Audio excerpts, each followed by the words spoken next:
Well, hello and welcome to the iDaph podcast. We are talking about the Hendersonville Triathlon today. I have with me Daphne Kirkwood, the owner of iDaph Events and race director.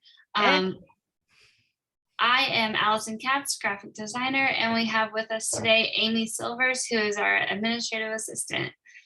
Hey, everyone. Hi. Good afternoon. All right, so today we're going to talk about the Hendersonville Triathlon presented by Hunter Subaru on June 26th. It's a Sunday. This is our third annual Hendersonville Triathlon, and it's such a great event. We love being there in Hendersonville and getting to see all of our triathletes come out and participate in this event. So, Amy, this is your first triathlon that you've been working. This will be my first one to ever see, and I'm super pumped about it. I'm excited just to see how it works and how things go, like with the switch of the transitions and everything. And I'm just excited to witness it. And it might give me the bug to want to actually do one. Yeah, I think once you see that there's literally every type of person that participates in a triathlon, it will definitely take the intimidation factor out of it and hopefully inspire you to do one, because they are really super fun to do. So this race came about actually during COVID. We started it during June of 2020, and it was such a hit that it's just continued. But it's worked really well just because it has always had a time trial start where the swimmers go in one at a time into the pool, and we were able to really control how many people were at the pool and stuff like that. So yeah, it's a great race, and it just keeps growing every year, and we're excited to have it again. Yeah, so let's talk a little bit about where the races start and finish exactly. Yeah, so Patton Park in Hendersonville, which is now the pool is taken over and run by the YMCA of Western North Carolina. And so they are the ones that, keep up with the pool and that sort of thing. And then the park is the city of Hendersonville's park. And so the race starts in the pool and it finishes at the soccer field, which is at Patton Park. Awesome. Okay, so I know you said that this race started out of COVID and we definitely had the virtual option then. Is that still an option for this third annual race for people who can't make it in person? Yeah, I mean, the virtual option has been such a good fit for people who, A, something comes up in their life, B, heaven forbid they get COVID or get sick and can't come. They get injured and aren't able to come on race day. So there's so many reasons that people either pick virtual as their option to participate, or they switch to it from in-person to virtual. And so we still have that option available, and you just do the race segments wherever you live and whatever pool or lake that's around you, the distances, and then you can submit that online. And then you get the shirt and the swag mailed to you. And so it's like you're part of the race, even if you can't be there. Awesome.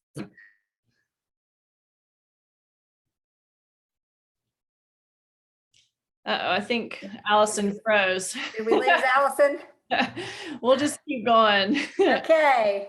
What I know that with our races and events, we have charity partners. So what charity or nonprofit partners do we have for this event? Yeah, we have the YMCA of Western North Carolina, and the funds that are going to go to them will go towards their swim programs for underprivileged kids. So it's a great fit to have them involved. Then we have the Friends of the Ocklawaha Greenway.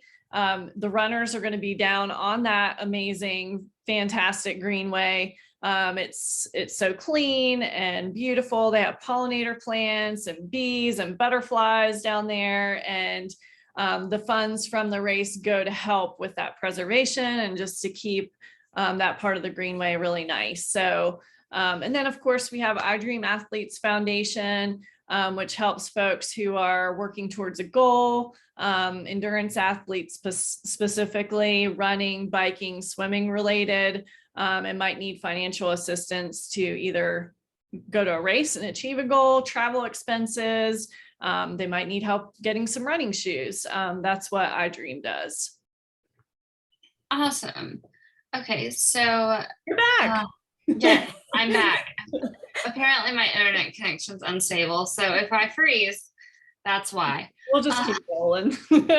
It's been storming here all day, so anyways. Okay, let's talk about what people can expect on race weekend and how packet pickup and registration works for this event. Can people register on the morning of the event and that kind of stuff?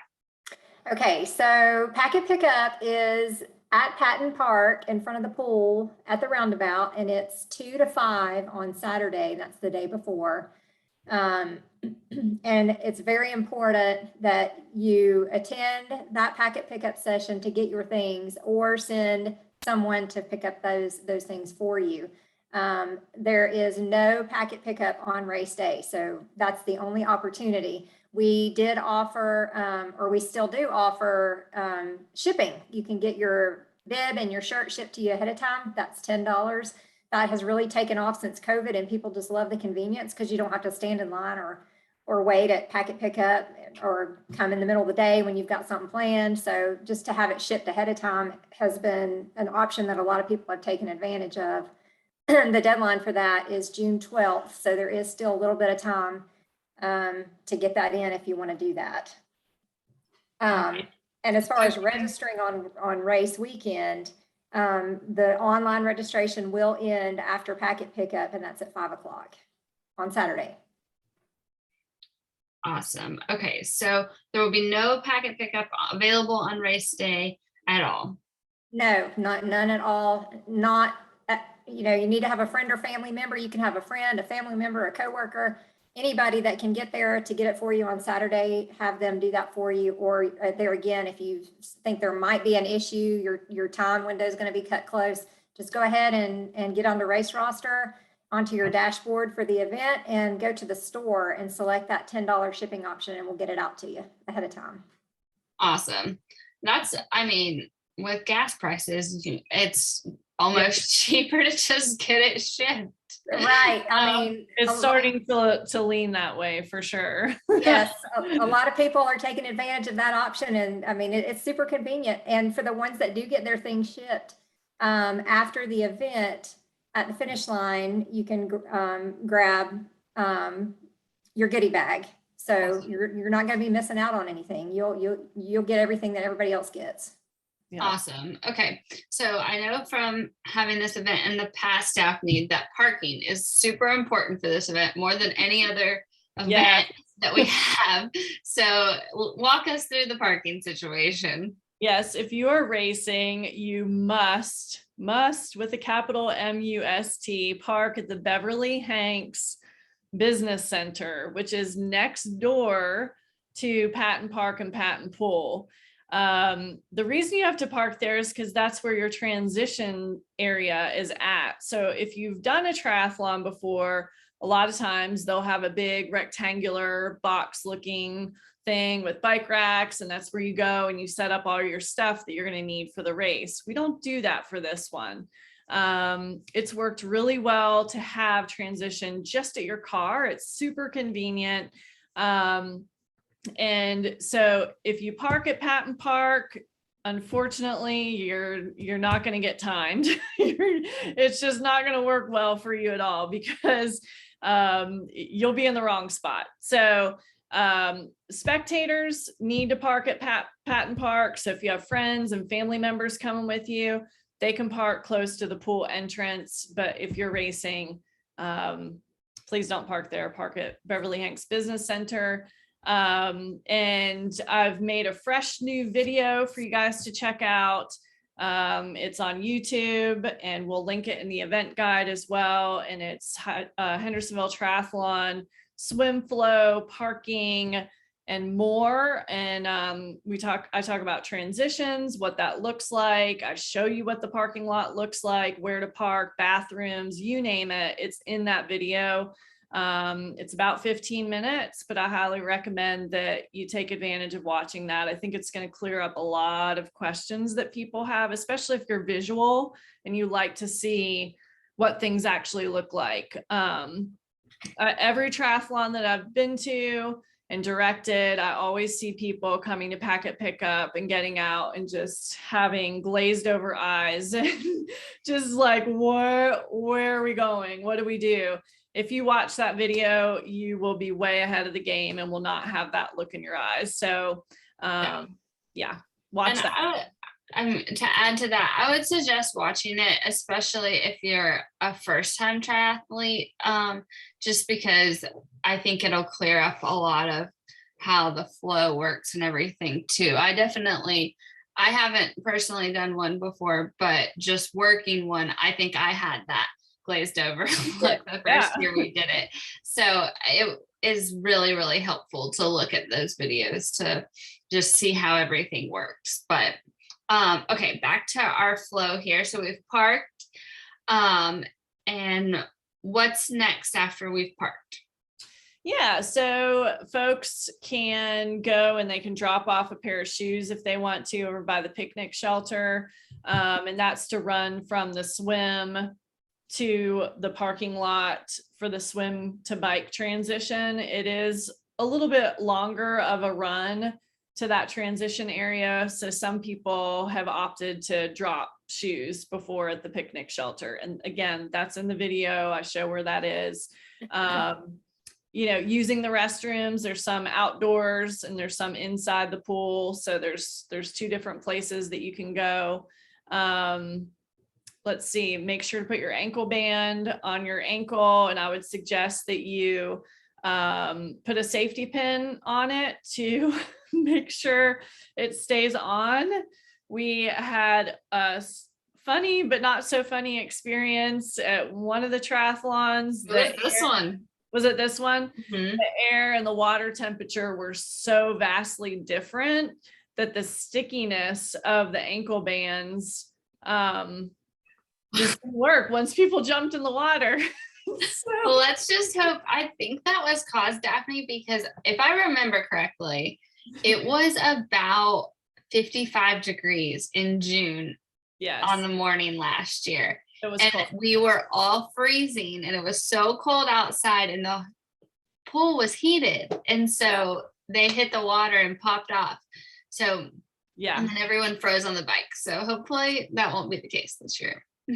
Yeah, I mean, it was a fluke, I feel like, at the end of June for it to be that chilly, and it was rainy, and then the rain cleared out and it was fine. But I would just, for safety's sake, just take an extra safety pin and just, seal the end of that sticky ankle band just to make sure it's secured on there, because that's your timing chip. So if you don't have that on during the race and you leave it on the whole time, so swimming, biking, running, it's just on your ankle.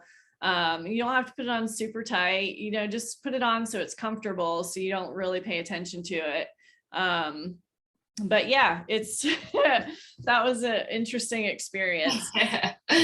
Yeah. Wow. Okay, so you want to talk a little bit about the different courses. Obviously the swim course is in Patton Pool. Yep. And then you mentioned that the run is on the Oklawaha Greenway. And so tell us a little bit about, is it hilly? How's the bike too? Yeah, so the swim's flat completely. Everybody wants to know, the swim's flat. It's a 50-meter pool. So if you're used to swimming in a 25-yard pool, it's going to feel long to you, but it also, gives you a chance to really stretch out. Will give time between each person so that you, are in the water and have some good water. And then the bike is 12.5 miles and it's rolling. It definitely has some hills on it. So I'm not going to say it's an easy one because it's not. It's a rolling country rural type bike course. I rode it a couple weeks ago and it's as hilly as I remember it being. So it's not easy. It's going to be challenging for some people. We'll have good support out there with volunteers and police. But make sure you pay attention to the signs and the road markings, because it's not close to cars. And so you just need to be aware of where you are. There is one section on the bike course that has some gravel and dirt. It's a short section and you're going uphill. It's very packed down and I'm really sketched out about riding my road bike on gravel and dirt, but this section is totally passable on my road bike. So I do want to mention that so that you're not surprised when you get there, you are on the right road. It's very short. And then the run, you are all on the greenway. So it's an out and back, there's a water station there. You have one hill on that run course. That was my next question, because I know there's always a stinker hill, as you like to call them. Where's the big one on this one? Yeah, unfortunately, it's close to the end of the run. I didn't plan it that way, but you go down it when you start your run, you go out on the flat greenway, and then as you're coming back, it's a little kicker. Is that the one that comes up before you turn to go over the railroad tracks? Yeah. Yes. Okay. Yeah. Yeah. There are Strava segments on it. If you do Strava on your watch and you want to try to like just run as fast and hard as you can, maybe you can break a segment. But yeah, there is one stinker hill on that run. All right. How about traffic or any of the courses, the bike? Well, the run is all on the greenway, but how about the bike? Is it close to traffic? It's not. It's open to cars. So stay to the right, just like you'd be riding your bike during a normal day. This is a Sunday. We're there early on Sunday. So we don't expect a ton of traffic. But like I said, we will have police out there supporting and stuff, helping. But, just pay attention and don't ride in the middle of the road. Let's be courteous to the motorists that are out there. We want them to be kind to us and we should be kind to them. Awesome. So are there any water stations along the course? So on the run course, yes, Green Moose Fuel will host that water station. So they'll have some of their Moose Fuel gels there, and then there'll be water and Gatorade as well. So on the bike, typically in a triathlon, you put your water bottle on your bike. You can put nutrition in your jersey or shorts, whatever you're taking with you. But there won't be a water station on the bike course, just on the run course. Okay. And something I always want to know, how about restrooms? Yeah. So the restrooms are at Patton Park by the pool. So those are the only restrooms. There's plenty. They're inside and they're outside as well. So you can go into the pool. They have locker rooms in there, or outside has bathrooms too. Cool. So like we talked about, triathlon's so fun to like watch because you get to see so many different, well, first of all, you get to see the athlete you're watching 3 or more times, just because of the different sports. So where can people expect to come and cheer? Are we letting them in the pool this year? That kind of stuff. Good question. I would say the best thing to do is spectators should park at Patton Park by the pool and then be around for the start. They can hang out at the pool. I talk about in the video exactly where they should be at the pool and several different options for them. And then after you see your swimmer run over to transition and get their stuff, you can go over to near the finish area. The runner, when they come back on the bike, they're going to run by you to go out on the run. And then of course you'll be there for the finish. So those are the 2 best spots. If you get really antsy, you can always walk down onto the run course if you want to see them down there. But we suggest you don't go out driving around on the bike course to try to see people. It just adds more vehicles on the route. And it's really difficult to find people. So I would just stick around the park and walk around the different areas. Yeah, chasing people on the bike is difficult. Yes. You've done that, taking pictures. Yeah.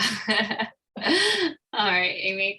And on that note, headphones, I have a hard time running without my music. I love to have my music, but we just want to remind everyone to keep the volume down low so that you can hear traffic and you can hear the direction of volunteers who may need to direct you one way or another.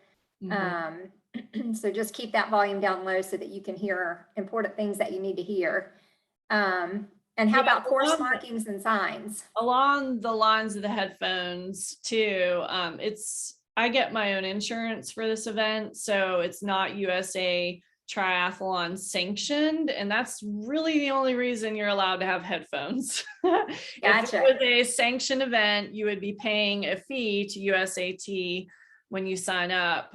You'd have to be a member or a one day or an annual member, and they are a complete no-no. And so back when I raced triathlons a lot, it was very difficult for me because I love on the run having my music. So, if you're going to put the headphones on while you're running, just like Amy said, just keep it low so that you can hear the volunteers. And, there might be somebody who you come up on or you're passing and you just want to be able to hear things. That's important. Yes. As far as the course markings go, this is a time trial start. So people are starting one at a time. So when you get out there doing your stuff, don't just follow the person in front of you thinking that they are doing the right thing. We've had the blind leading the blind before, and the blind person in the front didn't really know what they were doing. So, just take your own personal responsibility to figure out, where your car is parked at transition and how you get there after you run out of the pool, and figure out, the bike course, maybe drive it the night before or pre-ride it before the race so that you can see what it looks like if you're a little directionally challenged. Like, take those things on yourself so that you have a great experience. And pay attention. Everything will be signed. We'll have stickers or arrows on the ground. So there's really no reason for you to get mixed up. There's downloadable race maps on Ride with GPS that you can download on your phone to give you cues as you're going along. The bike course will be marked in pink and the run course will be marked in yellow. And so know that information, and on the event guide, when we send that out, that will be on there as well. Nice. Okay, so what are some other things that we need to be aware of for the participants? Yeah, so the parking lot, it opens at 6 a.m. We've had people come at ridiculous times, like 4:30, 4:45 a.m. And our parking volunteers aren't even there yet. Like, this is a small race, so there's no reason you need to be there before 6 a.m. to get your stuff set up in the parking lot. So please just come at 6 or after. I beg you. You're going to get a swim start time. We'll issue those out Friday before the race. That will be in the event guide. That's going to tell you when you need to start, but really you need to be parked by 7 a.m. at the very latest, no matter what your swim wave time is. And they're going to go quicker this year than they have in the past. And that will help make sure everybody's safe that's jumping out of the pool, going to the parking lot to get their stuff. Everybody's parked at that point when the race starts. So leave yourself plenty of time to get things set up at your car, but not a ridiculous amount, like 2.5 hours. You don't need that. Everything's close together. You're going to be either sitting in your car for 2.5 hours or sitting there staring at us for 2.5 hours. So, exactly. Drink some coffee, go get some breakfast if you got to get up that early. Exactly. And really, there's so many great spots to park in the parking lot too. So, the parking spaces that would be an advantage to somebody if they parked in them because they're the closest to things are going to be blocked off and not be usable anyway by participants.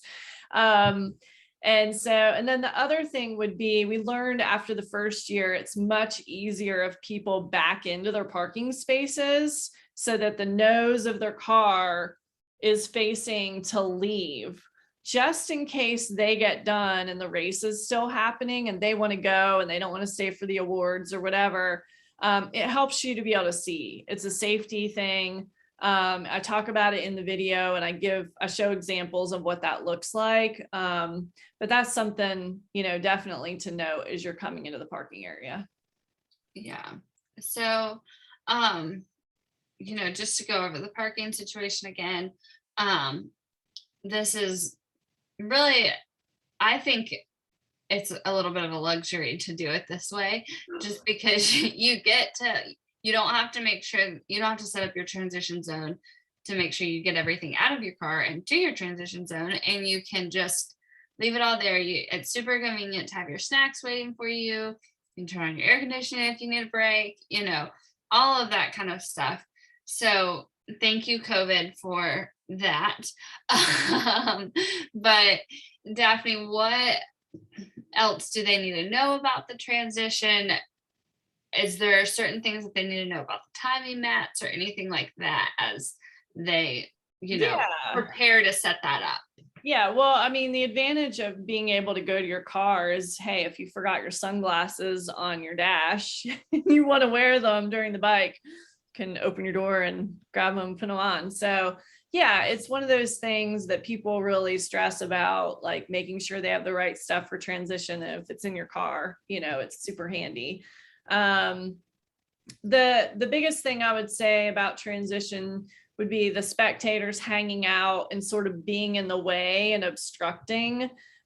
We ask that spectators just aren't in that parking lot at all. I mean, that's really the race zone. So a spectator shouldn't be like handing you a shirt and your shoes. I mean, you can get all that stuff yourself. I've seen people do that. We've asked people not to do that. And, it's just, you're not going to need help with people handing you something. And they just get in the way. So no spectators in that area. And then as far as like just starting the race, you're just going to go over to the pool. Like I said, it's a time trial start. You're going to jump into the deep end and swim up and down the lane, zigzagging through the pool. I go over that in the video. I show you what that looks like. So, definitely check that out. Cool. So okay, so we talked about the transition. And okay, so now we have a new element to the event this year. I guess we want to call it an element, a contest, a exciting feature. I can't wait to see this one. I'm excited to see this.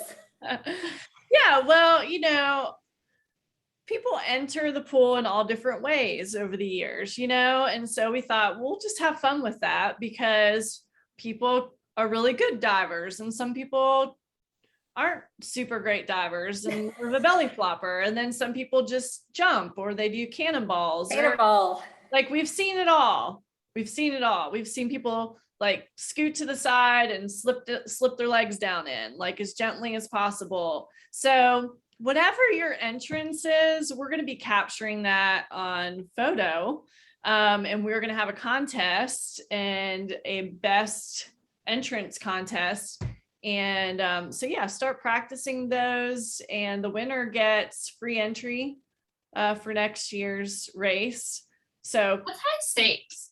I mean, we're not just giving you like a $5 Starbucks gift card. It's a whole race. It's a whole race. Yeah, it's a whole race to come back and win again and win more entries. So, it's there's definitely some stuff on the line. So yeah, we're excited. Within safety though, I guess maybe we should say that.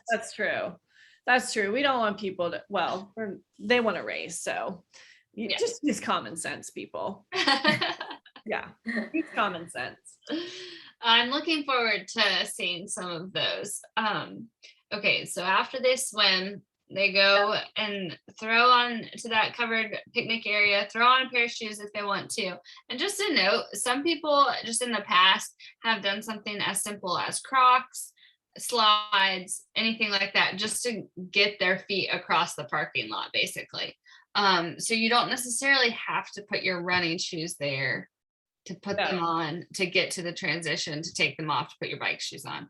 So that's just, I think the first year there was construction going on, so there was a lot of gravel and dirt, if I remember right, in the parking lot. It wasn't like that when I was there the other day. okay. And so, you know, I know last year that a lot of the faster folks were like, do we really have to put shoes over here? And I said, no, you don't have to wear shoes from the swim to like transition. It's just if you have sensitive feet or, you know, you want to put some there, you can. Yeah, you're not going to step on anything like ultra sharp or whatever. So, okay, so that's my 2 cents about the shoes. That was probably not needed. And then we're going to run next door across the footbridge to your vehicle and into the Beverly Hanks parking lot. We get to the vehicle and change into their bike gear. What do they need to know?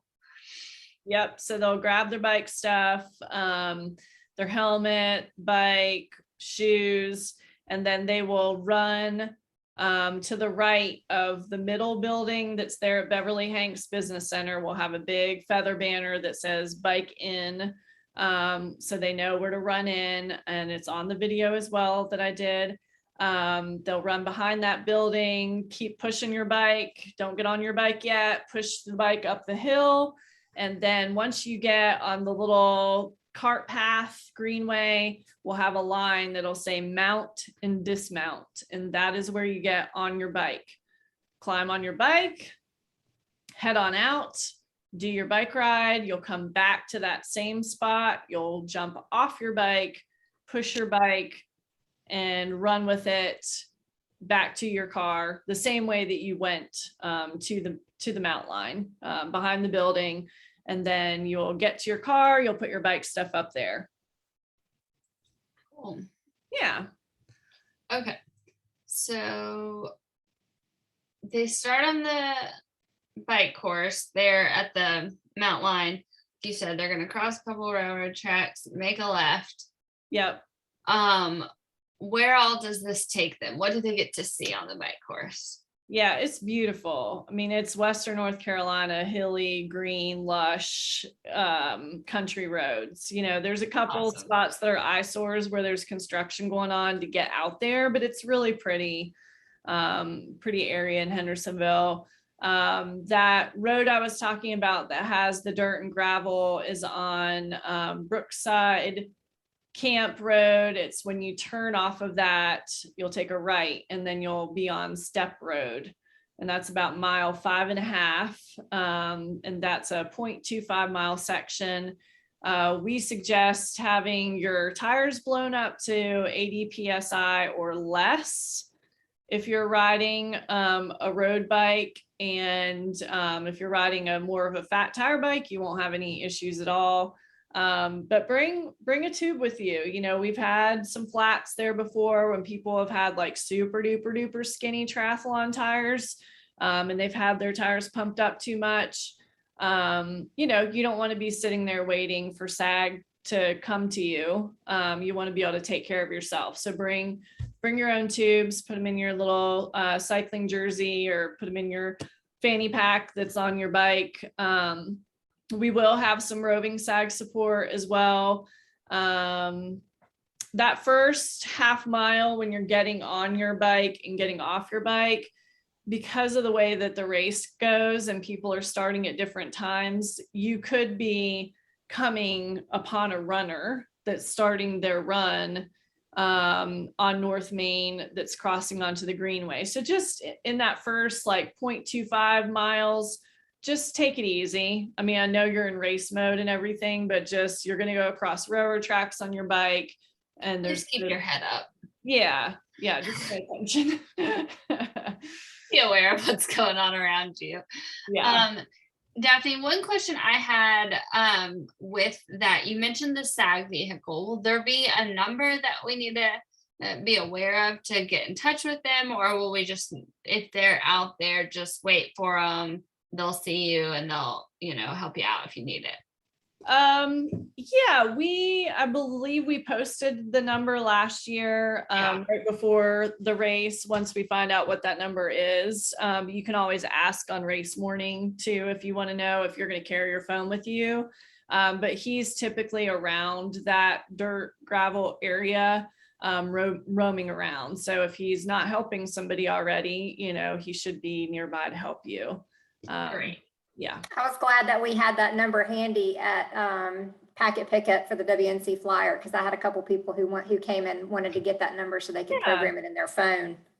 Yeah. It is a nice thing. Okay. So here's their final part. They've swam, they've biked, now they've got to run a 5K. How do they start their run?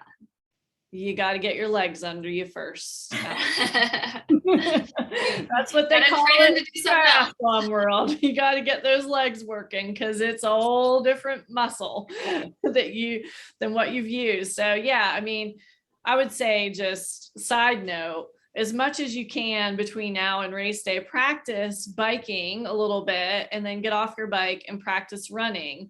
It's just a whole different feeling than what it feels like to just run. So practice that. It's, even if you did it like half a mile, just practicing that will definitely be helpful for you.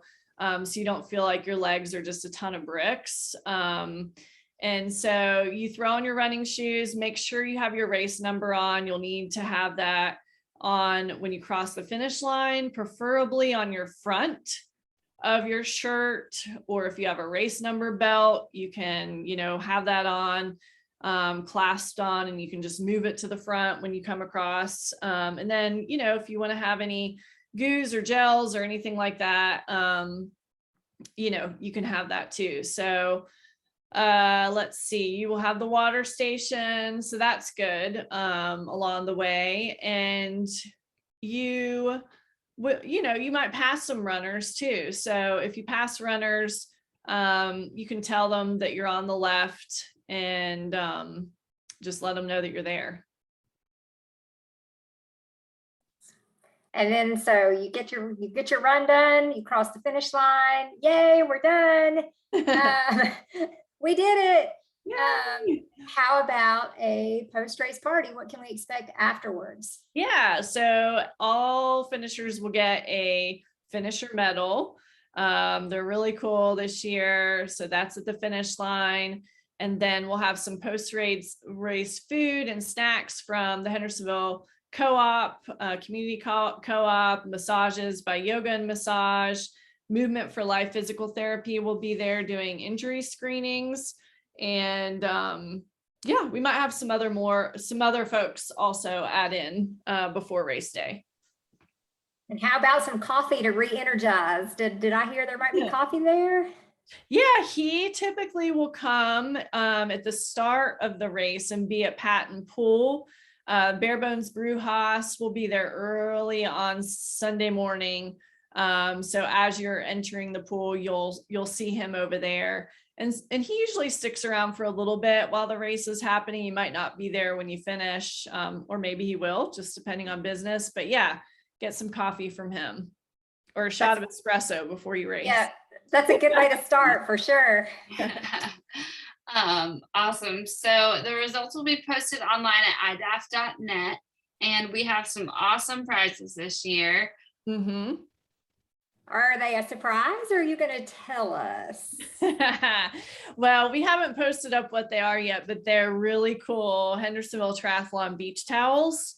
Oh, and cool. So they're really neat. And so we'll have those for the winners. And then typically we'll have some gift certificates from Fleet Feet Asheville and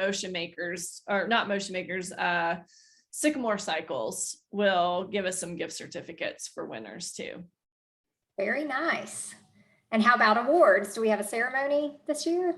Yeah, so we're going to try to do them a little bit earlier than we have before in the past. So between 9:30 and 9:45 at the finish line is what we're aiming for. And if you can't hang out for those awards, you can pick them up on Tuesday after 3 p.m. at Fleet Feet in Asheville, or you can pay $10 and we can have it shipped to you. All right, so I think I know the answer to this question, but will there be someone taking photos? Yes, you.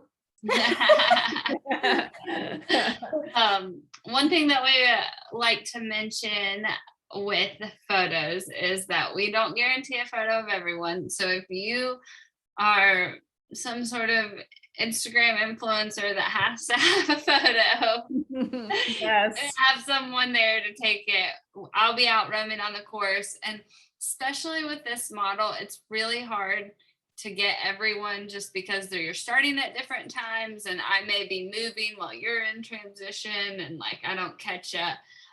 We try to get as many photos, and we'll publish, I mean, even the worst ones, we'll publish them so that you can see what it looks like. But so if you want to guarantee a photo, have someone out there.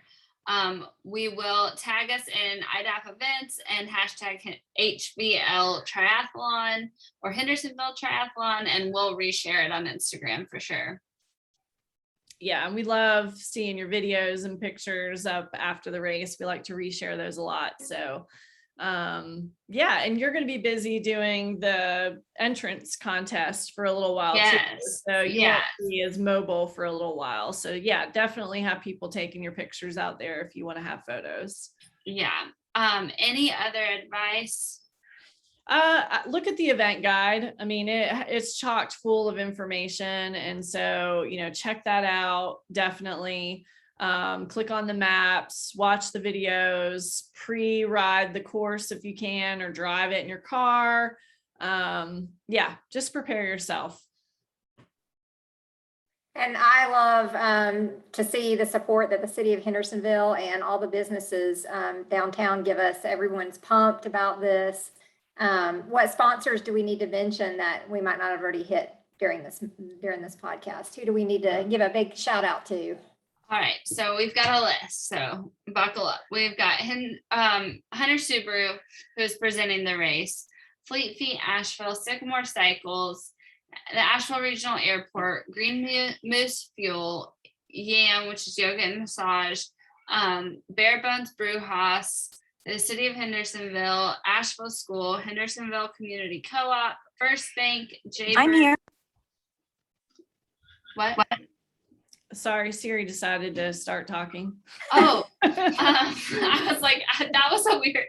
Anyways, Jaybird Multi-Sport Coaching, Movement for Life Physical Therapy, and I think that's it. I do want to mention, I believe this podcast will come out before then, but Daphne, you're doing a live with Jaybird Multisport, aren't you? Yes. On Instagram?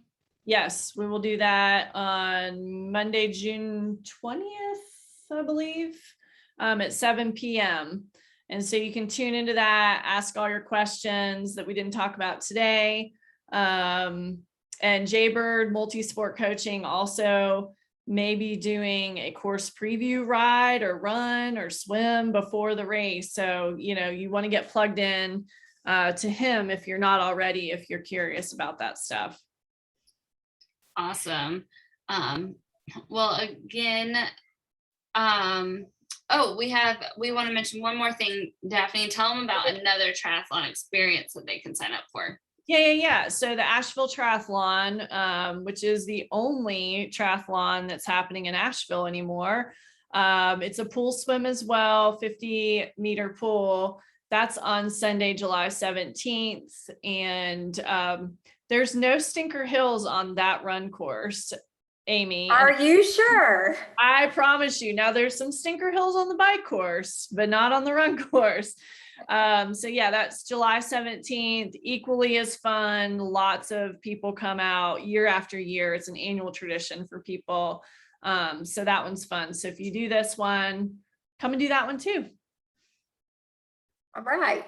I'm excited to Awesome. see this. I'm just pumped to see how it works. I'm just Daphne, you'll have her swimming and biking before it's all over. I know. Somebody's popping in my mind right now who saw one and got totally hooked, and it will be her first at the Hendersonville Triathlon this year. Michelle with Asheville Personal Training. Yeah. So, you know, it's one of those things. Once you see how fun it is, and it's once you see it in action, you realize like, oh, this is doable. And it's a fun challenge. Yeah. I've been tempted. Well, thank you everyone so much for hanging in with us and listening to all these details about the Hendersonville Triathlon. Again, we can't wait to see you and watch you just crush your goals on Sunday, June 26th at the Hendersonville Triathlon presented by Hunter Subaru at Patton Park and Pool. And we just are excited to see you there. Thank you. looking forward to seeing everybody. Bye.